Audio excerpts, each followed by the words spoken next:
Yes बेटा, जो आज का हमारा टॉपिक रहेगा वो रहेगा डाइजेस्टिव सिस्टम के ऊपर बेटा, कि ह्यूमन में किस तरीके से डाइजेशन होता है। जैसे कि आप बेटा, आप हो गए, मैं हो गए, हम सब ह्यूमंस जो हो गए या एनिमल्स इंक्लूडिंग हम कह सकते हैं कि जब हम खाना खाते हैं बेटा, तो हमारे बॉडी में जब खाना जाता है तो किस तरीके से डाइजेस्ट होता है, किस तरीके से खाना जो है वो डाइजेस्ट होता है, और उस खाने से बेटा हमें एनर्जी मिलती है। और जो वेस्ट होता है वो कैसे बॉडी से रिमूव हो जाता है, मतलब कौन से डाइजेस्टिव सिस्टम का कौन सा ऐसा पार्ट है बेटा जहाँ से वो रिमूव हो जाता है। तो ये सारी चीज़ें आपको यहाँ पे सीखनी है। बहुत ही ज़्यादा वास्ट ये टॉपिक है बेटा, और मोस्ट इम्पॉर्टेंट है पेपर के लिए। मोस्ट इम्पॉर्टेंट टॉपिक है बेटा ये पेपर पेपर के लिए। इसमें मल्टीपल क्वेश्चंस बनते हैं, और पेपर में 1 मार्क में, 3 मार्क में, 5 मार्क में, किसी भी तरीके से ये पेपर में आ सकता है विद डायग्राम। विद डायग्राम आपको इसको जो है अच्छे से समझना है और अच्छे से याद रखना है। सो देखते हैं बेटा कि किस तरीके से यहाँ पे पूरा का पूरा हमारा डाइजेशन सिस्टम जो है वो काम करेगा, और कहाँ से हम खाना खाना स्टार्ट करेंगे, और कैसे वो खाना मतलब हमारे माउथ से होता हुआ कहाँ जाएगा, उसको दूसरी दूसरी जगह जाके कौन कौन से केमिकल्स मिलेंगे, कौन कौन से एंजाइम्स मिलेंगे जो वो रिएक्ट करेंगे, ये सब चीज़ें जो है आपको इसी टॉपिक में कवर करनी होगी। तो इसका स्टार्टिंग में देखते हैं क्या बोल रहे हैं। कह रहे हैं we eat various types of food which has to pass through the same digestive tract. कह रहे हमें यहाँ पे क्या करना है बेटा, हम जैसे ही खाना खाएंगे ना, तो हमें खाना खाने के लिए यहाँ पे क्या कर रहे हैं कि अलग अलग टाइप के जो खाना होते हैं ना बेटा, उन सबको जो है एक जैसे ही डाइजेस्टिव ट्रैक्ट से पास होना पड़ता है। जैसे कि आप ये देख लो बेटा, आप डिफरेंट डिफरेंट टाइप के फूड खाते हो। आप बहुत ही ज़्यादा कॉम्प्लेक्स फूड भी खाते हो, सिंपल फूड भी खाते हो, जैसे कि आप पिज़्ज़ा बर्गर भी खाते हो, लेकिन आप वेजिटेबल फ्रूट्स भी खाते हो। तो हर टाइप का जो खाना होता है ना बेटा, उसको डाइजेस्ट करने के लिए एक ही रास्ता होता है। जैसे आपके सामने ये रहा, आप माउथ से खाओगे और फिर ये आपके स्टमक में जाएगा, और अलग अलग जगह पे जाके ये अलग अलग एंजाइम से पास होगा, और फिर ये ब्रेक होकर डाइजेस्ट होगा। Naturally, the food has to be processed to generate particles which are small and of same texture. कह रहे हैं नेचुरली जो फूड है ना वो किस तरीके का होना चाहिए, वो छोटा छोटा होना चाहिए और सेम टेक्सचर का होना चाहिए। बट आप खुद देखो बेटा, जैसे हम फूड खाते हैं, जैसे हम पिज़्ज़ा खाते हैं, तो पिज़्ज़ा का जो टेक्सचर है, और हम लेट्स से फ्रूट खाते हैं, फ्रूट का जो टेक्सचर है, टेक्सचर यानी कि वो किस तरीके का है, सॉफ्ट है, हार्ड है, कैसे है, तो वो दोनों अलग अलग होते हैं। लेकिन वो यहाँ पे क्या बोलना चाह रहे हैं, यहाँ पे बोलना चाह रहे हैं कि जब हम खाना खाते हैं ना, तो जब वो पास होता है ना हमारी बॉडी के अंदर, हमारी बॉडी में से पास हो रहा होता है, यहाँ से जैसे अंदर जा रहा होता है, तो उसको सेम टेक्सचर का जाना चाहिए, सेम टेक्सचर का। तो अब ये सेम टेक्सचर का बनेगा कैसे, क्योंकि पिज़्ज़ा जो होता है वो थोड़ा सा हार्ड होता है, मतलब खाने में चबाने में थोड़ा सा मुश्किल होती है, जबकि फ्रूट जो है वो काफ़ी ज़्यादा सॉफ्ट होता है, ईजिली, मतलब हम उसको बाइट करके च्यू करके हम उसको अंदर लेके जा सकते हैं। तो दोनों का टेक्सचर तो अलग अलग होता है, तो फिर ये सेम टेक्सचर का हमारी बॉडी में जाता कैसे है। तो ये सेम टेक्सचर का जाता है बेटा च्यू करने से। जैसे हम जब च्यू करते हैं तो आपको पता है ना, जब हम चबाते हैं मुंह के अंदर, तो हमारे मुंह में कुछ पानी जैसा कुछ होता है जिसको हम सलाइवा बोलते हैं। जिसको हम क्या बोलते हैं बेटा, सलाइवा, यानी कि पानी जैसा कुछ समथिंग होता है, या हिंदी में हम उसको लार भी बोलते हैं। तो जब ये सलाइवा इस खाने के साथ, चाहे वो हार्ड वाला खाना हो या सॉफ्ट वाला खाना हो, जब ये सलाइवा इन खाने के साथ मिक्स हो जाता है ना, तो ये फूड के टेक्सचर को ना वेटी कर देता है, गीला कर देता है। और ऐसा करने से सभी फूड का जो टेक्सचर है ना बेटा, वो सेम हो जाता है। क्योंकि ये बोल क्या रहा है, ध्यान से समझो। कह रहा है naturally the food has to be processed to generate particle which are small and of same texture. तो कह रहे हैं नेचुरली जो फूड का प्रोसेस होता है ना हमारी बॉडी के अंदर, वो स्मॉल होना चाहिए और सेम टेक्सचर का होना चाहिए। तो स्मॉल कैसे होता है, जब हम उसकी बाइट लेते हैं। जब हम बाइट लेते हैं तो बाइट लेने के बाद, जैसे पेरेंट्स बोलते हैं ना कि छोटी सी छोटी बाइट लेनी चाहिए जब आप खाना खा रहे हो, बड़ी बड़ी बाइट नहीं लेनी चाहिए। क्यों? क्योंकि जब आप छोटी बाइट लेते हो, उसको च्यू करते हो, तो वो और ज़्यादा स्मॉल पार्टिकल्स में टूट जाते हैं। और दूसरी चीज़, जब आप उसको च्यू करते हो तो सलाइवा जो होता है, वो सलाइवा इस पार्टिकल के साथ क्या होता है बेटा, मिक्स हो जाता है, और इससे ये जो खाना है ना, ये वेटी हो जाता है, वेटी यानी कि गीला गीला हो जाता है, जिससे ये सेम टेक्सचर का बन जाता है, ताकि आसानी से ये नीचे जा सके, आसानी से ये पास आउट हो सके स्टमक की तरफ। आगे क्या बोल रहे हैं, this is achieved by crushing the food with our teeth. जैसे कि मैंने आपको बोला भी, कह रहे ये कैसे पॉसिबल हो पाएगा कि ये स्मॉल साइज का हो जाए और सेम टेक्सचर का हो जाए। तो कह रहे ऐसा होने के लिए हमें करना क्या पड़ेगा, हमें इसे अपने दांतों से क्रश करना पड़ेगा, या अगर नॉर्मली बोले तो इसको च्यू करना पड़ेगा, इसको चबाना पड़ेगा। आगे क्या बोल रहा है, since the lining of the canal is soft the food is also wetted to make it passage smooth. अब कह रहे हैं कि जो कैनाल का जो लाइनिंग है ना, जो रास्ता है वो काफ़ी सॉफ्ट है। जैसे जो ये ओइसोफेगस है ना, ये देखो ये रहा ओइसोफेगस, तो ये काफ़ी सॉफ्ट होता है, मतलब डेलिकेट होता है काफ़ी। अगर आप इसमें कुछ शार्प चीज़ अगर आप यहाँ से निकालते हो ना, तो आपका जो गला होता है, जो अंदर की जो फूड पाइप होती है, वो कट भी सकती है और उससे मतलब वो इंसान मर भी सकता है। तो कह रहे हैं कि इसलिए क्योंकि जो कैनाल होता है वो सॉफ्ट होता है, तो जो खाना है ना वो स्मूथली पास होना चाहिए, जो फूड है वो स्मूथली पास होना चाहिए। और वो स्मूथली तभी पास होगा बेटा जब आप उसको वेटी कर दोगे, मतलब कि गीला कर दोगे। और गीला कैसे होगा, क्योंकि हमारे माउथ के अंदर क्या है बेटा, स्लाइवा है जो उसको गीला कर देते हैं। फिर क्या बोल रहे हैं, when we eat something we like our mouth waters, this is actually not only water but a fluid called saliva secreted by the salivary gland. अब क्या बोल रहा है, जैसे आप कह रहे हैं कि जब कई बार हम अपने सामने कुछ खाना देखते हैं और स्पेशली वो खाना जो हमारा फेवरेट होता है, तो उसके बेसिस पे हमारे मुंह में जो है पानी पानी सा कुछ आ जाता है। आप लोगों के साथ भी कभी हुआ हुआ ऐसा। तो कह रहे हैं this is actually not only water but a fluid called saliva. कह रहे हैं ये सिर्फ पानी नहीं है, ये स्लाइवा है। और ये कैसे, ये कहाँ से निकलता है, हमारे मुंह के अंदर, हमारे माउथ के अंदर बेटा कुछ ग्लैंड्स होते हैं, कुछ ग्लैंड्स होते हैं जहां से ये स्लाइवा निकलता है। उस ग्लैंड का नाम क्या है, उस ग्लैंड का नाम है सेलिवरी ग्लैंड। उस ग्लैंड का नाम क्या है बेटा, सेलिवरी ग्लैंड। ये नाम याद रखनी है बेटा आपको, पेपर में 1 मार्क में आ सकता है कि स्लाइवा ग्लैंड, स्लाइवा कहां से रिलीज होता है, तो आपको बताना पड़ेगा कि स्लाइवा सेलिवरी ग्लैंड से रिलीज होता है। ठीक है, तो अब ये क्या कर रहा है, ये पानी जो है उस खाने के साथ मिक्स हो जाता है, और मिक्स होने की वजह से जो हमारा फूड है बेटा वो गीला हो जाता है, और गीला होने की वजह से उसका टेक्सचर स्मूथ हो जाता है, और स्मूथ होने की वजह से वो ईजिली इस कैनाल से या इस फूड पाइप से आसानी से क्या हो जाता है बेटा, पास हो जाता है। क्योंकि ये पाइप क्या है, ये डेलिकेट है, बहुत सॉफ्ट है। अगर आप इसमें से कुछ शार्प चीज़ पास करोगे तो ये कट जाएगी और वो इंसान मर सकता है इससे। तो ये चीज आपको बताना चाह रहे हैं। कह रहे हैं another aspect of the food we ingest is its complex nature. और दूसरा कारण क्या बता रहे हैं बेटा फूड का इस तरीके से होने का, तो कह रहे हैं कि क्योंकि जो खाना खा रहे हैं ना वो कॉम्प्लेक्स नेचर का है और हमें उसको सिंपल नेचर में कन्वर्ट करना है। क्योंकि हम जो खाना खा रहे हैं बेटा ये कॉम्प्लेक्स नेचर का है और हमें इसको सिंपल नेचर में कन्वर्ट करना है। सिंपल का मैंने आपको मतलब बताया हो बेटा, कॉम्प्लेक्स का मतलब होता है, और कॉम्प्लेक्स और सिंपल का मतलब होता है, जैसे मैंने आपको बताया था बेटा कि आप चिकन खाते हो, चिकन के अंदर प्रोटीन होता है। अब प्रोटीन, अगर ये प्योर प्रोटीन होता तो ये सिंपल फूड होता, लेकिन क्योंकि ये चिकन की फॉर्म में है तो चिकन एक तरीके का कॉम्प्लेक्स फूड है बेटा, कि जब हम इसको खाएंगे और ये हमारे पेट में जाके डाइजेस्ट होगा तो इससे हमें प्रोटीन मिलेगा, और जब इससे हमें प्रोटीन मिलेगा ब्रेक होने के बाद तो वो सिंपल फूड होगा। तो यहाँ पे आपको कह रहे हैं कि जो हम खाना खाते हैं ना वो जनरली कॉम्प्लेक्स नेचर का होता है, तो इसलिए भी हमें इसको ब्रेक करना जरूरी है, इसीलिए भी हमें इसको ब्रेक करना जरूरी है। आगे क्या बोल रहे हैं, if it is to be absorb from the alimentary canal it has to be broken into smaller molecule. तो कह रहे हैं कि अगर हमें इसको एलिमेंट्री कैनाल में एब्जॉर्व करना है तो इसको ब्रेक होना जरूरी है, इसका ब्रेक होना जरूरी है। और मैंने आपको बेटा प्रीवियस क्लासेस में भी समझाया हुआ है कि ब्रेक होता कैसे है। कॉम्प्लेक्स फूड जो है बेटा वो सिंपल फूड में ब्रेक होता कैसे है, वो ब्रेक होता है एंजाइम्स की मदद से, वो ब्रेक होता है बेटा एंजाइम्स की मदद से, केमिकल्स की मदद से। तो देखो अगली लाइन में यही लिखा हुआ है, this is done with the help of biological catalyst called enzyme. आगे देखो, अब मैं आपको यहाँ पे एक और चीज़ क्लियर करना चाहूँगा बेटा। देखो यहाँ पे मैंने आपको बताया कि ये फूड ब्रेक होता है एंजाइम की मदद से, बट याद करो बेटा मैंने प्रीवियस क्लासेस में आपको बताया हुआ है कि एंजाइम जनरली कहाँ मिलता है, एंजाइम जनरली मिलता है हमारे स्टमक में। हमारे स्टमक में कुछ एंजाइम्स होते हैं बेटा जो इसको ब्रेक करते हैं। बट अब यहाँ पे आपको डिटेल में पढ़ना है कि क्या एक्चुअली एंजाइम सिर्फ हमारे स्टमक में ही होते हैं, क्या कहीं और एंजाइम नहीं होते इस खाने को ब्रेक करने के लिए? तो ऐसा नहीं है बेटा, एंजाइम हमारे माउथ में भी होते हैं, एंजाइम हमारे माउथ में भी होते हैं जो इस खाने को ब्रेक करना चालू कर देते हैं। अब यहाँ पे क्वेश्चन आएगा, सबसे पहला पेपर में आएगा, मतलब एक क्वेश्चन आएगा कि हमारी जो एलिमेंट्री कैनाल है, ये एलिमेंट्री कैनाल क्या होती है मैं आपको दिखा देता हूँ। देखो एलिमेंट्री कैनाल होती है बेटा माउथ से एनस तक का जो सिस्टम होता है ना पूरा, ये जो बीच में पूरा सिस्टम है इसको एलिमेंट्री कैनाल बोलते हैं। ठीक है, माउथ से होते हुए एनस से पास आउट होना, तो ये पूरा जो सिस्टम है ना बीच में इसको एलिमेंट्री कैनाल बोलते हैं।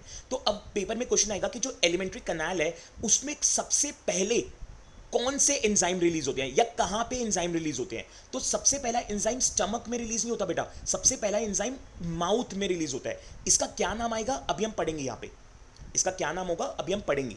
ठीक है, तो सबसे पहला जो एंजाइम रिलीज होता है बेटा वो हमारे स्टमक में नहीं, हमारे माउथ में होता है।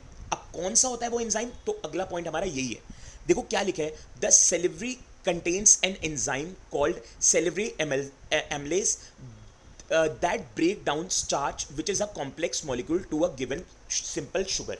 क्या बोल रहे हैं बेटा, कह रहे हैं जो हमारा सलाइवा है ना, सलाइवा के अंदर भी एंजाइम होते हैं। अब सलाइवा होता क्या है हमारे माउथ में, तो आप देख लो बेटा, कह रहा है माउथ के अंदर क्या होता है, सलाइवा, सलाइवा के अंदर क्या होता है, एंजाइम। तो अभी तो मैंने आपको बोला बेटा कि जो सबसे स्टार्टिंग में एंजाइम आपको मिलेंगे वो स्टमक में नहीं, वो माउथ में मिलेंगे आपके। मतलब कि जो डाइजेशन है ना वो आपके माउथ से ही चालू हो जाता है, आपके माउथ से डाइजेशन चालू हो जाता है बेटा।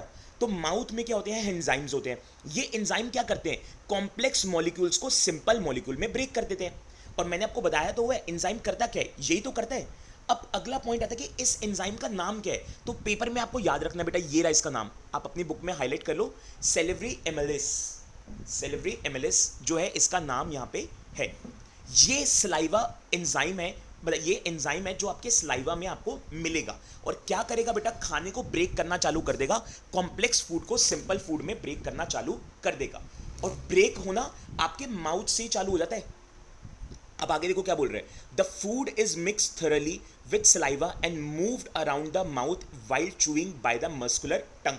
अब कह रहा है कि अब खाना जो है ना, खाने के अंदर सलाइवा मिक्स हो चुका है, और जब आप च्यू करोगे तो ये आपके माउथ के अंदर जो आपका टंग है, जो आपकी जीभ है, उसके सराउंडिंग में क्या करता रहेगा, रोल होता रहेगा, घूमता रहेगा, मिक्स होता रहेगा। मतलब कि खाना जो है वो आपके माउथ में जब आप च्यू करोगे तो आपकी जो टंग है उसकी हेल्प से ये सलाइवा और ये खाना आपस में एक दूसरे के अंदर मिक्स होता जाएगा। अब इससे होगा क्या, इससे होगा ये कि वो खाना गीला हो जाएगा, ताकि वो इस ओसोफेगस से क्या हो सके बेटा, पास आउट हो सके। तो देखो अगले में यही लिखा हुआ है, कह रहा है it is necessary to move the food a regulated manner along the digestive tube so that it can be process properly in each part. The lining of canal has muscles that contract rhythmically in order to push the food forward. These peristaltic movement occur all along the gut. अब यहाँ पे क्या बोल रहे हैं बेटा, अब यहाँ पे कह रहे हैं कि एक तरीका, एक मैनर होना चाहिए बेटा जिससे ये खाना रेगुलेट होगा, यानी कि एक तरीका होना चाहिए, एक सिस्टम होना चाहिए बेटा जिससे खाना आगे की तरफ पास होगा। और वो तरीका क्या है बेटा, वो तरीका ये है कि ये जो ओसोफेगस वाला जो ये पाइप है ना, ये जो पाइप है जिसको मैं हाईलाइट कर रहा हूँ, यहाँ पे ना एक मूवमेंट होती रहती है जिसमें ये पाइप जो ना कभी एक्सट्रैक्ट हो जाता है, कभी कॉन्ट्रैक्ट हो जाता है, यानी कि कभी थोड़ा खुला हो जाता है और कभी थोड़ा छोटा हो जाता है साइज के अंदर। मतलब कि जैसे हमारा हार्ट होता है ना, धक धक धक धक करता है, कभी साइज उसका बड़ा होता है, कभी छोटा हो जाता है, वैसे ये पाइप के साथ भी ऐसे ही होता है बेटा। कुछ इस पाइप के अंदर भी मूवमेंट होती है जिससे कभी इस पाइप का साइज बड़ा होता है और कभी छोटा हो जाता है, कभी बड़ा कभी छोटा। इससे होता क्या कि आसानी से जो खाना है ना वो आगे की तरफ पुश हो पाता है, आसानी से जो खाना है बेटा वो आगे की तरफ पुश हो पाता है। और आगे जाता कहाँ है, आगे जाता है ये गट में। गट क्या होता है बेटा, स्टमक। गट क्या होता है हमारा, स्टमक। यानी कि ये इस पाइप से रिदमिकली मूव होता हुआ, यानी कि कुछ मूवमेंट से होता हुआ ये कहाँ चला जाएगा बेटा, हमारे स्टमक के अंदर चला जाएगा। और उस मूवमेंट का नाम क्या बता रहे हैं, पेरिस्टलेटिक मूवमेंट। अब ये नाम आपको याद रखना पड़ेगा बेटा, जैसे मैं बार बार बोल रहा हूँ, ये छोटी छोटी चीज़ें पेपर में आएंगी कि मूवमेंट का नाम क्या है जो ओएसोफेगस में होती है, तो ये होती है पेरिस्टलेटिक मूवमेंट, जो कहाँ तक होती रहेगी बेटा, ये इस पूरे पाइप से होते हुए चलती रहेगी चलती रहेगी चलती रहेगी, तब तक चलती रहेगी जब तक ये स्टमक में ना पहुंच जाए, मतलब तब तक कि खाना स्टमक में ना पहुंच जाए तब तक ये मूवमेंट चलती रहेगी। ये मूवमेंट कर क्या रही है, ये मूवमेंट खाने को आगे पास कर रही है, इसको एक तरीके से पुश दे रही है।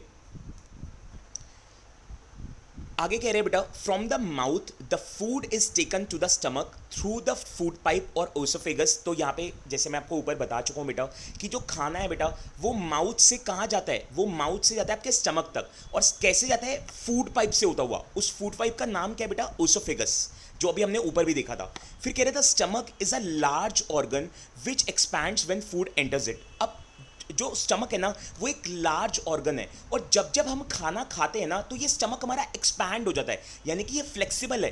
तो जैसे से आप खाना खाते हो तो आपका जो स्टमक है ना वो फूलने लग जाता है, और फिर जैसे उसका डाइजेशन स्टार्ट होता है तो फिर वो वापस अपने नॉर्मल स्टेज पे आ जाता है, ठीक है। बट इमिडिएटली नहीं आता, मतलब अब अगर आप कहो कि जैसे मैंने खाना खाया और मेरा स्टमक जो है बाहर आ गया और फिर इमिडिएटली वो अंदर भी चला गया, ऐसा नहीं होता। धीरे धीरे करके होता है, जैसे जैसे डाइजेशन का प्रोसेस स्टार्ट होता है तो वो वापस अपने नॉर्मल शेप में आना चालू हो जाता है. The muscular walls of the stomach help in mixing the food thoroughly with more digestive juices. अब जो जो स्टमक की बेटा वॉल्स है ना, अब स्टमक कैसा है, स्टमक कुछ इस तरीके से, ठीक है, ये आपका स्टमक है, जैसे जो ये वाला पार्ट है ना, ये आपका स्टमक है, ठीक है. अब स्टमक के जो वॉल्स है ना, वॉल्स मतलब जो इसकी ये होता है, ये जो बाउंड्री कह सकते हो आप इसकी, जो वॉल, तो ये वॉल के अंदर ना कुछ जूसेस होते हैं. कुछ जूसेस का मतलब वही केमिकल्स ही कह सकते हो आप. कुछ जूसेस होते हैं जो इस वॉल से सेक्रीट होते हैं, यानी कि बाहर निकलते हैं और अंदर जो खाना होता है ना उसके साथ मिक्स हो जाते हैं और उसको डाइजेस्ट करते हैं.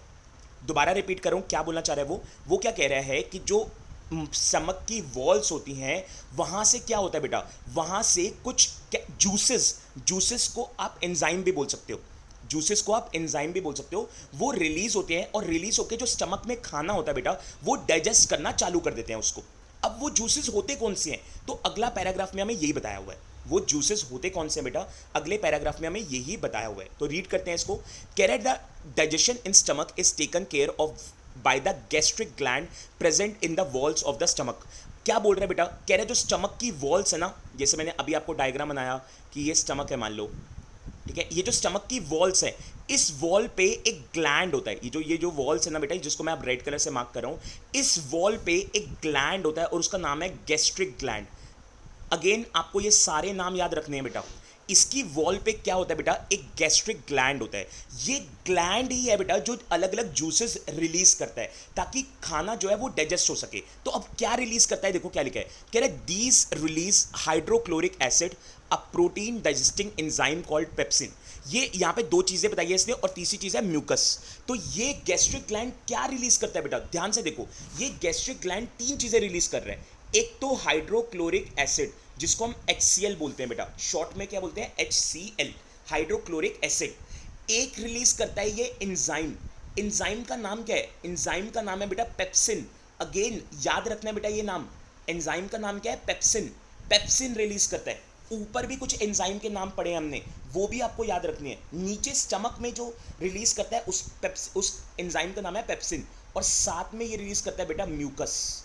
साथ में ये रिलीज करता है म्यूकस. तो तीन चीजें ये रिलीज कर रहा है. अब ये तीन चीजें काम क्या करेंगी, ये तीन चीजें काम क्या करेंगी बेटा, तो एक एक करके देखते हैं. कह रहा है the hydrochloric acid creates an acidic medium which facilitate the action of the enzyme pepsin. क्या बोल रहा है बेटा, कह रहा है हमारे जो स्टमक में खाना है ना, हमारे जो स्टमक में खाना है, मान लो ये खाना है, ये हमारे स्टमक में फूड है, यहाँ पे मैंने लिख दिया फूड. अभी जो फूड है ना, इसको डाइजेस्ट कौन करेगा, इसको डाइजेस्ट करेगा पेप्सिन, यानी कि एंजाइम करेगा. बट एंजाइम ना इसको डायरेक्टली डाइजेस्ट नहीं कर सकता. इस फूड को पहले एसिडिक होना जरूरी है. एसिडिक मतलब पहले ये फूड एसिड नेचर का बनना जरूरी है. पहले ये फूड बेटा एसिड नेचर का बनना जरूरी है. देखो दो चीजें होती हैं बेटा जो कि आप सेकेंड चैप्टर में पढ़ोगे, एक होती है एसिड और एक होती है बेस. दो चीजें होती हैं बेटा, एसिड और बेस.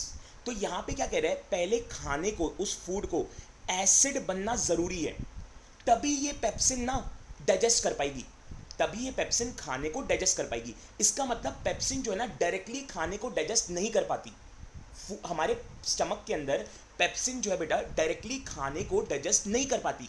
तो हमें उसको डाइजेस्ट कराने के लिए पहले उस फूड के अंदर एसिड मिलाना जरूरी है. तो इसलिए सबसे पहले क्या होगा, सबसे पहले एसिड रिलीज होगा. एसिड उस खाने को एसिडिक बना देगा, यानी कि एसिड नेचर का बना देगा. फिर जब ये एसिड नेचर का बन जाएगा तब पेप्सिन जो है ना अपना एक्चुअल रोल प्ले करेगा. तब पेप्सिन जो है बेटा अपना एक्चुअल रोल प्ले करेगा और वो क्या करेगा, उस खाने को डाइजेस्ट कर देगा. अब आगे देखो क्या लिखा है, what other function do you think is served by the acid. देखो अब एक चीज मैं क्लियर कर दूं बेटा कि जो एसिड होता है ना बेटा वो हमारे लिए बड़ा हार्मफुल होता है. एसिड जो है बेटा हमारे लिए बड़ा हार्मफुल होता है, वो हमें हार्म कर सकता है. लेकिन ये एसिड तो हमारे पेट के अंदर है, ये एसिड जो है बेटा ये तो हमारे पेट के अंदर है. तो क्या ये हमारे स्टमक को हार्म नहीं कर रहा, तो ये हमारे स्टमक को हार्म कर सकता है. बट जो तीसरी चीज है ना म्यूकस, ये इस एसिड से हमारे स्टमक को हार्म नहीं होने देती. ये म्यूकस जो तीसरी चीज है बेटा ये इस एसिड से हमारे स्टमक को हार्म नहीं होने देती. अब क्वेश्चन ये आता है कि एसिड करता क्या क्या हो रहा है. एसिड एक तो देखो पेप्सिन की हेल्प करता है फूड को डाइजेस्ट करने में, और क्या करता है एसिड, एसिड क्या करता है, जो हमारे फूड के अंदर जर्म्स होते हैं ना बेटा, जर्म्स, ये उनको किल कर देता है, ये उनको मार देता है. जो हमारे फूड के अंदर, मान लो कोई आप फूड खा रहे हो जो जर्म्स वाला था, तो ये उसको मार देगा। इस तरीके से यहाँ पे एसिड जो है रोल प्ले कर रहा है। और एसिड वैसे हमारे लिए हार्मफुल होता है, बट स्टमक में ये हमारे लिए हार्मफुल रिस्पॉन्ड क्यों नहीं कर रहा? क्योंकि हमारे स्टमक के अंदर बेटा जो तीसरी चीज़ है ना, म्यूकस, ये हमें उससे बचा रही है। देखो क्या लिखा है आगे, इसको मैं हटाता हूँ यहाँ पे और रीड करते हैं बेटा। देखो क्या लिखा है, कह रहा है द म्यूकस, ये देखो तीसरी चीज आ गई, the mucus protect the inner lining of the stomach from the action of the acid under normal condition. तो कह रहा है कि जब नॉर्मल कंडीशन जैसे होती है, अब जैसे आप नॉर्मली बैठे हुए हो, मैं नॉर्मली बैठा हुआ हूँ, तो ये एसिड हमें हार्म क्यों नहीं कर रहा, जबकि हमारे पेट में तो रिलीज हो रहा होगा। तो ये क्यों नहीं कर रहा? क्योंकि जो म्यूकस नाम की तीसरी चीज है ना, ये हमें उस एसिड से बचाती है। आगे कह रहे हैं बेटा वी, एक सेकेंड,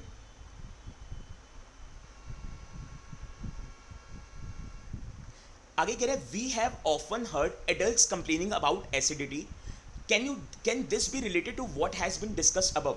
तो कह रहा है आपने कभी बेटा सुना होगा एसिडिटी वर्ड के बारे में, कि जो एडल्ट्स होते हैं ना वो कई बार कंप्लेंट करते हैं कि हमें एसिडिटी होगी, हमें एसिडिटी होगी। तो क्या ये पीछे जो एसिड वाली बात है, क्या ये उसी से रिलेट करता है? तो यस बेटा, आपने सुना होगा कि कई बार पेरेंट्स या मतलब जो जो एडल्ट्स होते हैं वो बोलते हैं कि हमें एसिडिटी होगी, हमें बर्प्स आ रहे हैं, यानी कि डकार आ रहे हैं, और पेट में दर्द हो रही है, यानी कि गैस वगैरह बन गया, एंड समथिंग समथिंग, ये सब चीज़ें आपने सुना होगा। तो क्या ये एसिडिटी उसी एसिड से होती है पीछे वाले? तो यस बेटा, जब हम कुछ कॉम्प्लेक्स फूड खा लेते हैं, जैसे कुछ ऐसे फूड खा लेते हैं बेटा जिसको डाइजेस्ट करना थोड़ा सा मुश्किल हो जाता है, या हम ओवर ईटिंग कर लेते हैं, मान लो कभी हम ओवर ईटिंग कर लेते हैं, कभी हम एक्सेस खा लेते हैं, तो ये जो एसिड है ना बेटा, ये ओवर रिलीज हो जाता है, ये ज़्यादा रिलीज हो जाता है, और ज़्यादा रिलीज होने की वजह से हमें एसिडिटी हो जाती है। जब हमारे बॉडी में ज़्यादा एसिड रिलीज हो जाता है ना, तो ये रिवर्स बैक हो जाता है बेटा। रिवर्स बैक मतलब कि ये स्टमक से होता हुआ हमारे माउथ के पास आ जाता है, हमारे माउथ के पास, और इससे हमें प्रॉब्लम्स होती हैं। फिर हमें प्रॉब्लम होती है, हमें बर्ब्स आते हैं, हमें इचिंग होती है, हमारे नेक के वहाँ पे, गले के वहाँ पे इचिंग सी होती है, और मतलब इरिटेशन होती है, और मतलब अलग अलग चीज़ें, फिर अलग अलग हमें जो है इसके साइड इफेक्ट देखने को मिलते हैं। तो वो किसकी वजह से होते हैं बेटा? वो HCl यानी कि जो हाइड्रोक्लोरिक एसिड हमारे स्टमक में रिलीज हो रहे हैं ना बेटा, उसी की वजह से होते हैं। नेक्स्ट बेटा क्या बोल रहे हैं यहाँ पे, the exit of food from the stomach is regulated by sphincter muscle which releases it in small amount into small intestine. अब देखो बेटा यहाँ पे क्या हो रहा है, यहाँ पे अब जो ये फूड है बेटा, स्टमक में जितना भी इसका डाइजेशन होना था बेटा, ये डाइजेस्ट हो गया। स्टमक में बेटा ये जितना भी डाइजेस्ट होना था ना, ये हो गया। अब इसका अगला काम क्या है बेटा? अब स्टमक के अंदर एक मसल होती है जिसका नाम होता है बेटा स्पिंचर मसल। अगेन ये नाम आपको याद रखना है। स्टमक के अंदर बेटा एक मसल होती है जिसको बोलते हैं स्पिंचर मसल। ये मसल क्या करती है बेटा? अब जो खाना आपके स्टमक में डाइजेस्ट जितना हो सकता था और जो हो गया, उसके बाद अब ये जाएगा स्मॉल इंटेस्टाइन के अंदर। अब ये जाएगा बेटा कहाँ पे? स्मॉल इंटेस्टाइन के अंदर। ठीक है, अब खाना जो है स्टमक से फाइनली कहाँ एंटर हो चुका है? स्मॉल इंटेस्टाइन में एंटर हो चुका है। देखो क्या लिखा है, from the stomach the food now enters the small intestine. Stomach से फूड जो है अब कहाँ पे एंटर हो गया बेटा? स्मॉल इंटेस्टाइन के अंदर।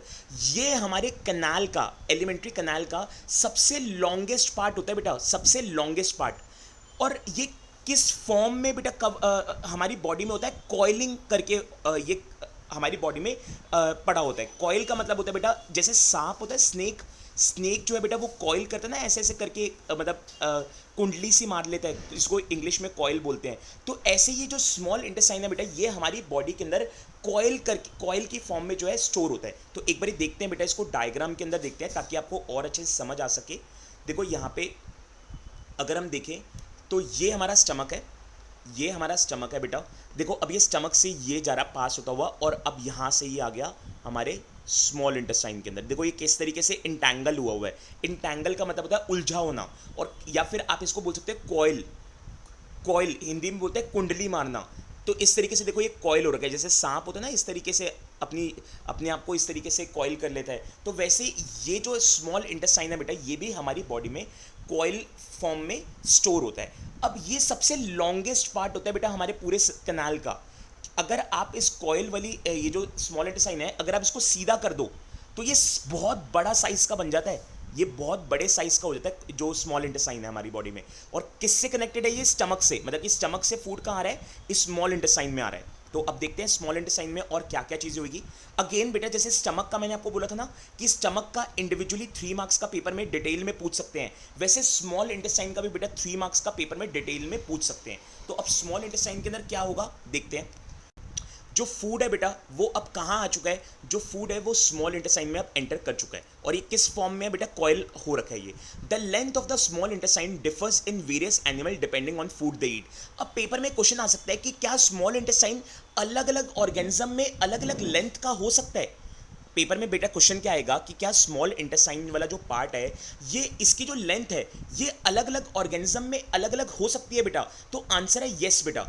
जो हर्बीवोरस होते हैं ना, जो हर्बीवोर्स होते हैं इसके अंदर स्मॉल इंटेस्टाइन जो है ना वो बहुत ही बड़ा लार्ज होता है, मतलब बहुत लार्ज होता है। जबकि जो कार्निवोरस होते हैं बेटा इनके अंदर जो स्मॉल इंटेस्टाइन होता है वो हर्बीवोरस के कंपैरेटिवली स्मॉल होता है, हर्बीवोरस के कंपैरेटिवली स्मॉल होता है। वैसे तो वो भी लार्ज होता है बट हर्बीवोरस वाले ऑर्गेनिज्म के कंपैरेटिवली कार्निवोरस के अंदर स्मॉल इंटेस्टाइन छोटा होता है। अब ऐसा क्यों होता है बेटा, ऐसा इसलिए होता है क्योंकि जो हर्बीवोरस होते हैं वो खाते हैं बेटा प्लांट्स, और प्लांट्स को डाइजेस्ट करना बड़ा मुश्किल है, तो इसलिए वहां पे स्मॉल इंटेस्टाइन बहुत बड़ा होता है जहां पे वो उसको हेल्प करता है डाइजेशन में।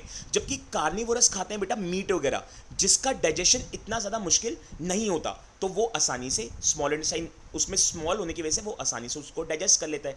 तो अब पेपर में अगर 1 मार्क का क्वेश्चन आता है कि दोनों में से या कौन से ऑर्गेनिज्म में बेटा स्मॉल इंटेस्टाइन बड़ा हो सकता है और कौन से में छोटा हो सकता है, और रीजन पूछेंगे तो आपको बताना है जो हर्बीवोरस होते हैं बेटा इनमें स्मॉल इंटेस्टाइन बड़ा होता है और जो कार्निवोरस होते हैं इनमें स्मॉल इंटेस्टाइन छोटा होता है।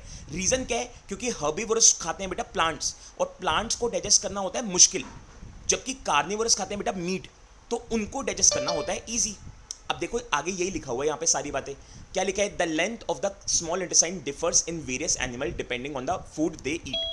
जो लेंथ है स्मॉल इंटेस्टाइन की वो अलग अलग हो सकती है, अलग अलग एनिमल्स की अलग अलग हो सकती है depending upon their food, on the food they eat. जो खाना वो खा रहे हैं उस पर डिपेंड करता है। जैसे कि देखो हर्बीवोरस का क्या लिखा है, herbivores eating grass need a longer small intestine to allow the cellulose to be digested. कह रहा है हर्बीवोरस जो है ना वो खाते हैं ग्रास, और ग्रास के क्योंकि डाइजेशन में मुश्किल होता है तो इसलिए उसके लिए हमें क्या चाहिए बेटा, लॉन्गर स्मॉल इंटेस्टाइन चाहिए। जबकि meat is easy to digest, meat जो होता है चिकन जो होता है उसको डाइजेस्ट करना ईजी होता है। जैसे कि कार्निवोरस जैसे कि टाइगर, तो उनके स्मॉल इंटेस्टाइन क्या होते हैं बेटा, शॉर्टर होते हैं एज कंपेयर टू हर्बीवोरस। होते तो उसमें भी बड़े हैं बट हर्बीवोरस के कंपैरेटिवली छोटे होते हैं। हमारे में क्या होते हैं बेटा, हमारे में भी शॉर्टर ही होते हैं क्योंकि हम ग्रास नहीं खाते, हम ग्रास वगैरह नहीं खाते, तो इसलिए हमें डाइजेशन में ऐसा कोई दिक्कत नहीं आती। तो हमारे अंदर भी क्या होते हैं बेटा, जो स्मॉल इंटेस्टाइन होते हैं वो छोटे साइज के होते हैं। अब स्मॉल इंटेस्टाइन काम कैसे करता है, असली पॉइंट तो ये तो उसके साइज वाइज की बात कर दी। अब एक्चुअल पॉइंट तो ये बेटा कि ये काम कैसे करता है, ये पेपर के लिए मोस्ट इंपॉर्टेंट पॉइंट है बेटा, मोस्ट इंपॉर्टेंट पॉइंट है पेपर के लिए कि ये काम कैसे करता है। सो ध्यान से बेटा समझना है आप इसको, क्योंकि एक्चुअल में जो फूड की डाइजेशन होती है ना वो इस स्मॉल इंटेस्टाइन के अंदर ही होती है।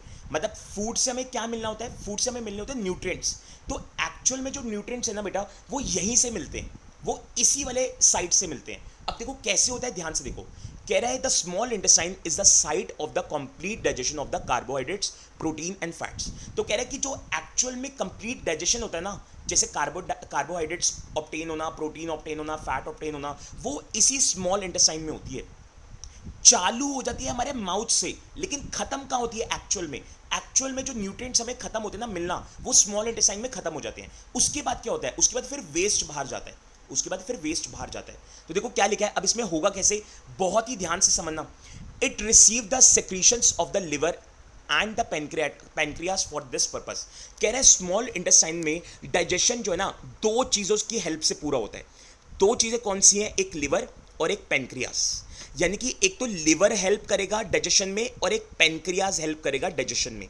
अब ये लिवर और पेनक्रियास होते कहाँ हैं, तो एक बारी चलते हैं वापस पीछे और समझते हैं कि ये कहाँ पे होते हैं।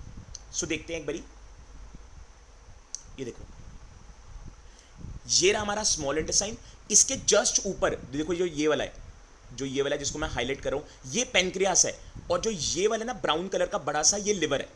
तो ये पेनक्रियास और ये लिवर स्मॉल इंटेस्टाइन को हेल्प करते हैं डाइजेशन में। पेनक्रियास जो है वो पेनक्रिएटिक जूस रिलीज करता है और लिवर जो है ये बाइल जूस रिलीज करता है। पेनक्रियाज जो है बेटा ये पेनक्रिएटिक जूस रिलीज करते हैं और लिवर जो है ये बाइल जूस रिलीज करते हैं फूड को डाइजेस्ट करने में। चलते हैं वापस नेक्स्ट पेज पे और वहीं पे समझते हैं कि क्या बोल रहे हैं कि लिवर और पेनक्रियास किस तरीके से स्मॉल इंटेस्टाइन को मदद कर रहे हैं खाने को ब्रेक करने के लिए। तो देखो क्या लिखा है आगे, कह रहे the food coming from the stomach is acidic and has to be made alkaline for the pancreatic enzyme to act. अब ध्यान से सुनो, कह रहा है स्टमक के अंदर जो खाना था ना वो एसिडिक बन चुका था। हमने पीछे पढ़ा था ना HCl के साथ मिक्स हो गया था। तो कह रहा है स्टमक के अंदर जो खाना था ना वो एसिडिक बन चुका था। अब अगर पेनक्रियास को उस खाने पे कुछ एक्ट करना है, एक्ट मतलब कुछ काम करना है, तो पहले उस एसिड वाले खाने को ना एल्कलाइन बनाना पड़ेगा। एल्कलाइन का मतलब होता है बेस बनाना पड़ेगा। एल्कलाइन का मतलब होता है बेटा बेस नेचर का। जैसे मैंने आपको बोला ना चैप्टर नंबर 2 में हम पढ़ेंगे एसिड और बेस के बारे में, तो अभी यहाँ पे डिटेल में तो हम डिस्कस नहीं कर पाएंगे, बट जब हम एसिड और बेस के बारे में पढ़ेंगे तो वहाँ पे आपको एक्चुअल में समझ आएगा दोनों में डिफरेंस। तो बस अभी आप इतना समझो कि अगर कोई चीज़ एसिडिक है ना तो उसको मुझे बेसिक बनाना है। अगर मुझे वो नहीं चाहिए तो एसिड की, तो मुझे उसको बेस नेचर का बनाना होगा। तो यहाँ पे क्या बोल रहा है बेटा, कह रहा है जो फूड स्टमक से आ रहा है ना वो एसिड नेचर का है और हमें उसको एल्कलाइन बनाना है। एल्कलाइन मतलब कि बेस नेचर का बनाना है ताकि पेनक्रिएटिक एंजाइम जो है ना उस पर काम कर सके, ताकि डाइजेस्ट करने में मदद कर सके। अब होगा कैसे, ध्यान से देखो। अब ये एल्कलाइन बनेगा कैसे, तो एल्कलाइन बनाएगा बेटा लिवर। लिवर से जो बाइल जूस आएगा ना, लिवर से जो बाइल जूस आएगा ना वो इसको एल्कलाइन बनाएगा। तो देखो क्या लिखा है, कह रहा है bile juice from the liver accomplish this in addition to acting on fat. दो काम करेगा बाइल जूस, बाइल जूस दो काम करेगा। एक तो बाइल जूस एक्म्प्लिश करेगा दिस क्या है, दिस का मतलब है इस एसिड को एल्कलाइन बनाएगा। और दूसरा एक्स्ट्रा काम क्या करेगा, फैट पे भी कुछ ना कुछ काम करेगा। फैट्स पे, हमारी बॉडी में फैट्स होते हैं ना, उस पे भी कुछ ना कुछ काम करेगा। ये कौन करेगा, लिवर से आया हुआ बाइल जूस। अब पेपर में अगर आएगा कि बाइल जूस के फंक्शन बताओ, तो दो फंक्शन है यहाँ पे। क्या फंक्शन है, एक तो ये एसिड वाले फूड को एल्कलाइन बनाएगा और दूसरा ये फैट पे भी काम करेगा। अब क्वेश्चन आता है ये फैट पे काम क्या करेगा, तो ध्यान से देखो। जो फैट होते हैं ना बेटा हमारी बॉडी में, वो ग्लोब्यूल्स की फॉर्म में होते हैं बेटा। वो ग्लोब्यूल्स की फॉर्म में होते हैं, यानी कि बड़े बड़े साइज के होते हैं, बड़े बड़े रॉक की तरह, पत्थर की तरह। तो ये उन बड़े बड़े रॉक्स वाले फैट को छोटे छोटे फैट्स में क्या कर देता है, बदल देता है। ये बाइल जूस क्या करता है बेटा, बड़े बड़े फैट्स को छोटे छोटे टुकड़ों में तोड़ देता है। तो ये काम भी कौन कर रहा है, बाइल जूस। अगेन ये सब बातें आपको याद रखनी है बेटा। देखो क्या लिखा है, कह रहा है bile juice from the liver accomplish this in addition to act on fat. एक तो ये अकम्प्लिश करेगा क्या, एसिड को एल्कलाइन में बदलेगा। दूसरा फैट के ऊपर भी काम करेगा। कैसे काम करेगा, देखो fats are present in the intestine in the form of large globules which makes it difficult to enzyme to act on them. So bile salt break them down into smaller globules, increasing the efficiency of enzyme action. कह रहा है यहाँ पे जो bile juice है ना बेटा, और सॉरी जो फैट्स है ना, वो हमारे इंटेस्टाइन में लार्ज साइज के होते हैं। तो क्योंकि वो लार्ज होते हैं तो इंजाइम्स ना उस पर काम नहीं कर पाते, इंजाइम्स उसको ब्रेक नहीं कर पाते। तो इसलिए बाइल जूस जो है ना वो इस लार्ज ग्लोब्यूल्स को स्मॉल ग्लोब्यूल्स में क्या करेगा बेटा, ब्रेक करेगा, ताकि एंजाइम उस पर काम कर सके, ताकि एंजाइम उस पर क्या कर सके बेटा, काम कर सके। आगे क्या बोल रहा है, बीच में मैं एक लाइन अभी स्किप कर रहा हूं। आगे देखो क्या बोल रहा है, the pancreas secretes pancreatic juice which contain enzymes like trypsin for digesting protein and lipase for breaking down emulsified fat. अब देखो यहाँ पे क्या बोल रहा है बेटा, अब ऊपर हमने बाइल जूस का पढ़ लिया कि बाइल जूस दो काम कौन से करेगा। अब बात आती है पेनक्रियास की। पेनक्रियास क्या काम करेगा, तो पेनक्रियास जो है वो बेटा पेनक्रिएटिक जूस रिलीज करेगा, जिसमें क्या इंक्लूड होगा, जिसमें एंजाइम इंक्लूड होगा, और उस एंजाइम का नाम है ट्रिप्सिन। उस एंजाइम का नाम है बेटा ट्रिप्सिन। तो अब आपको याद रखना ये कि ट्रिप्सिन जो है वो एक एंजाइम है जो कि किस में है बेटा, पेनक्रियाटिक जूस के अंदर है। इसका काम क्या बेटा, ये जब फूड को डाइजेस्ट करेगा तो वहां से हमें प्रोटीन वगैरह प्रोवाइड कराएगा, लिपिड्स प्रोवाइड कराएगा। लिपिड्स क्या होते हैं बेटा, लिपिड्स एक तरीके के फैट्स होते हैं, तो फैट्स प्रोवाइड कराएगा। मतलब कि ये जो पेनक्रियाटिक जूस है ये क्या कर रहा है, ये हमें खाना में से, वो जो फूड है जो जिसको डाइजेशन हो रहा है उसमें से हमें प्रोटीन और फैट्स क्या करेगा, प्रोवाइड कराएगा। कौन करवाएगा, पेनक्रियास से निकला हुआ पेनक्रियाटिक जूस। सो अभी तक हमने यहां पे जो देखा, देखो आगे क्या बोल रहे हैं, कह रहे हैं the walls of the small intestine contain glands which secrete intestinal juice. अब यहाँ पे कह रहे हैं कि जो स्मॉल इंटेस्टाइन है ना वो भी कहाँ पे पीछे रहेगा, स्मॉल इंटेस्टाइन की जो वॉल है ना, मतलब कि जो उसकी जो एजेस हैं, जो किनारे हैं, जो वॉल्स हैं, जो, तो वो भी क्या करती है, वो भी कुछ जूस रिलीज करती है और उस जूस का नाम है बेटा इंटेस्टिनल जूस। उस जूस का नाम है इंटेस्टिनल जूस। ये जूस क्या करेगा, तो एक्चुअल में अब जो प्रोटीन, कार्बोहाइड्रेट्स और फैट हमें मिला है ना, ये उसको भी कन्वर्ट कर देगा फर्दर। जैसे देखो क्या लिखा है, कह रहा था enzyme present in it finally convert the protein to amino acid, complex carbohydrates into glucose and fat into fatty acid and glycerol. अब क्या बोल रहा है वो, कह रहा है कि जो इंटेस्टिनल जूस है ना, ये क्या करेगा, जो हमें प्रोटीन मिले है ना, ये उसको अमीनो एसिड में बदल देगा। जो कार्बोहाइड्रेट्स हमें मिले हैं ना उस खाने में से, उसको ग्लूकोज में बदल देगा। और जो फैट हमें मिला है उस खाने में से, उसको फैटी एसिड एंड ग्लिसरॉल में बदल देगा। तो इस तरीके से इंटेस्टाइनल जूस जो है, जो स्मॉल इंटेस्टाइन की वॉल पे मिलेगा, वो ये सारे काम करेगा। और क्या करेगा ये, और स्मॉल इंटेस्टाइन क्या करेगा देखते हैं। स्मॉल इंटेस्टाइन की जो बाउंड्री होती है ना बेटा, अंदर वाली, उसमें ना कुछ विलीज होती हैं। विलीज जैसे हेयर लाइक प्रोजेक्शन होता है ना, या फिंगर लाइक प्रोजेक्शन, जैसे हमारी उंगलियां होती हैं, वैसे कुछ विलीज जो है ना स्मॉल इंटेस्टाइन के अंदर प्रेजेंट होती हैं। और ये विलीज जो है ना, ये किससे कनेक्टेड होती है, ये ब्लड वेसल से कनेक्टेड होती हैं। जो हमारी ब्लड की नसें होती है ना बेटा, उससे कनेक्टेड होती हैं। अब इस स्मॉल इंटेस्टाइन में जो भी ये अमीनो एसिड और ये जो ग्लूकोज और ये जो फैटी एसिड वगैरह रिलीज हो रहे हैं, तो ये इस विली से होता हुआ, जो हमारी ये ब्लड वेसल्स हैं, इससे होता हुआ ब्लड के अदर पार्ट्स में, सॉरी, बॉडी के अदर पार्ट्स में क्या हो जाएगा, ट्रांसफर हो जाएगा। मतलब कि यहाँ पे जो अमीनो एसिड और जो फैटी एसिड और जो ग्लूकोज वगैरह रिलीज हो रहे हैं, वो रिलीज होने के बाद इसमें जो ये विलीज हैं, जो फिंगर लाइक प्रोजेक्शंस होती हैं, उससे होते हुए ब्लड वेसल से होते हुए बॉडी के अदर पार्ट्स में पहुंच जाएगा, जहां भी नेसेसरी है, जहां पे भी इन सभी न्यूट्रिएंट्स की जरूरत है। तो देखो क्या लिखा हुआ है आगे, कह रहा है digested food is taken up by the wall of the intestine.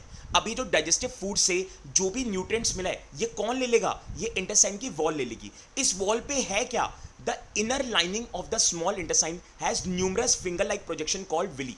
कह रहे कि इस वॉल के ऊपर क्या है बेटा, इस वॉल के ऊपर फिंगर लाइक प्रोजेक्शन है, जैसे फिंगर होती है ना हमारी, वैसी कुछ फिंगर लाइक प्रोजेक्शन है, जिसको हम विली बोलते हैं। ये विली करती क्या है, the villi are richly supplied with blood vessel which take the absorb food to each and every cell of the body. अब ये विली क्या करेगी, ये विली कनेक्टेड होगी ब्लड वेसल से।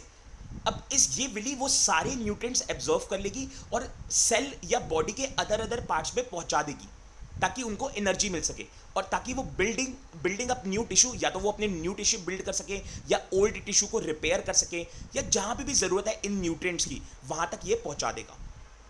कौन पहुंचाएगा, विली। इस तरीके से बेटा यहां पे स्मॉल इंटेस्टाइन का सारा काम खत्म होता है। अब ये फाइनली जो अनडाइजेस्टेड फूड है वो कहां चला जाएगा, बाकी अनडाइजेस्टेड फूड चला जाएगा लार्ज इंटेस्टाइन के अंदर। लार्ज इंटेस्टाइन अभी कौन सा होता है, अभी मैं दिखा दूंगा आपको। तो ये छोटा सा है, इसको पढ़ के खत्म करते हैं पहले। कह रहे the unabsorbed food is sent into the large intestine where its wall absorb more water from this material. अब जो अनएब्जर्व फूड है, यानी कि अनडाइजेस्टेड फूड है, ये फाइनली कहां चला जाएगा, लार्ज इंटेस्टाइन में। फिर उस अनडाइजेस्टेड फूड में से जो भी एक्सेस पानी होगा, ये उसको अपनी बॉडी के अंदर ले लेगा, क्योंकि जो भी पानी होगा, आपको पता ना हमारी बॉडी का 70% जो है वो पानी ही है। तो उस खाने में जो अनडाइजेस्टेड फूड होगा बेटा, उसमें जो पानी होगा, ये लार्ज इंटेस्टाइन वहां से एब्जॉर्व कर लेगा, वापस से बॉडी के अंदर डाल देगा। And the rest of the material is remove from the body by the anus. और जो बाकी बचा हुआ मटेरियल है, जो वेस्ट है बेटा, वो हमारे एनस से क्या है बेटा, बाहर आ जाएगा। The exit of this waste material is regulated by the anal sphincter। अभी जो एनस जो है उस वेस्ट को बाहर निकाल रहे हैं, तो उसमें जोन सी मसल यूज हो रही है, उस मसल का नाम है बेटा एनल स्पिंचर। जो एनस बेटा हमें हेल्प कर रहा है हमारी बॉडी से वेस्ट को बाहर निकालने के लिए, उस वेस्ट को बाहर निकालने के लिए जो मसल की जरूरत है, उस मसल का नाम है एनल स्पिंचर। अब वो दिखता कैसे है बेटा, मतलब ये जो एनस होता है वो होता कौन सा है, तो वो हम देख लेते हैं यहाँ पे। सो देखो ये रहा बेटा एनस, सॉरी एनस कह रहा हूँ, ये रहा हमारा स्मॉल इंटेस्टाइन, लार्ज इंटेस्टाइन, ये वाला पार्ट, कलर चेंज करता हूँ, ये वाला पार्ट, ये जो है ना, ये पूरा लार्ज इंटेस्टाइन है, ये पूरा लार्ज इंटेस्टाइन है, और ये आपका एनस है जहाँ से वेस्ट जो है बाहर आ जाएगा। सो इस तरीके से हमें यहाँ पे ये कवर करना है।